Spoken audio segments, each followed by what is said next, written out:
एक महिला भक्त वृंदावन से बिहारी जी को लेकर अपने घर आई और तभी बाहर से गोलू घर के अंदर आया और माँ से पूछता है कि माँ यह कौन है। तो मैया ने बोला कि ये भगवान है और ये ही हमारे मालिक हैं। अब तो घर में जब भी कोई नई चीज़ बनती तो सबसे पहले बिहारी जी को भोग लगता। पहले यह सब चीज़ें गोलू को सबसे पहले मिलती थी।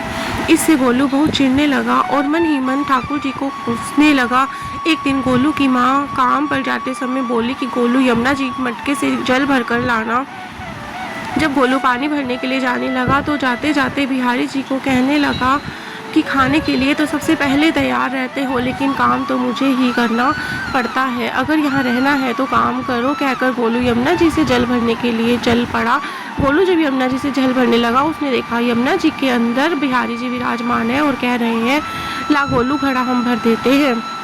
गोलू उनको देखकर हैरान हो गया और बोला कि नहीं नहीं, मैं अपने आप भर लूँगा। लेकिन ठाकुर जी ने उसके हाथ से घड़ा ले लिया और जब भरकर ले आए, गोलू घर आकर डर रहा था कि माँ को पता लगा ठाकुर जी से मैंने काम करवाया है तो आज मेरी पक्की पिटाई होगी। माँ ने घर आकर बिहारी जी गीले कपड़ों में देखा और एकदम हैरान हो गई और कहने लगी कि गोलू यह जरूरी तेरी शरारत है, जरूर तूने इन पर जल डाला है। गोलू ने अपनी माँ को समझाने का बहुत प्रयास किया, लेकिन माँ ने उसको डांट कर चुप करा दिया और ठाकुर जी भीगे हुए वस्त्रों को बदलने लगी।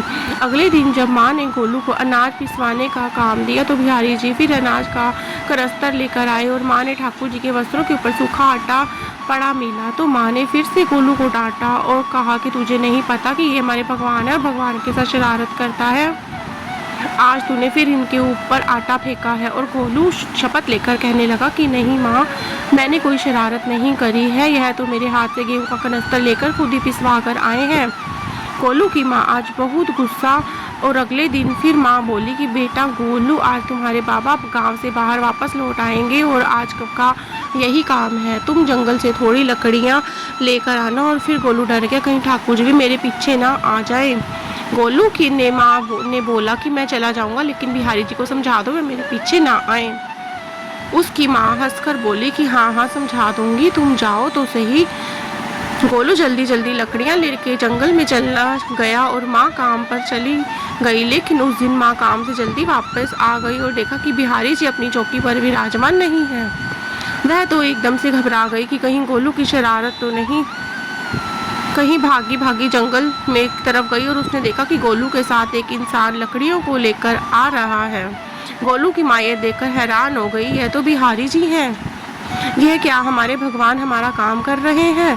इसका अर्थ गोलू ठीक कह रहा था कि जल्दी जल्दी भागकर ठाकुर जी के पास गई और लकड़ियाँ उनके हाथों से लेते हुए उनके चरणों में गिरकर रोती हुई बोली कि हे बिहारी जी, ये आप यह क्या कर रहे हो?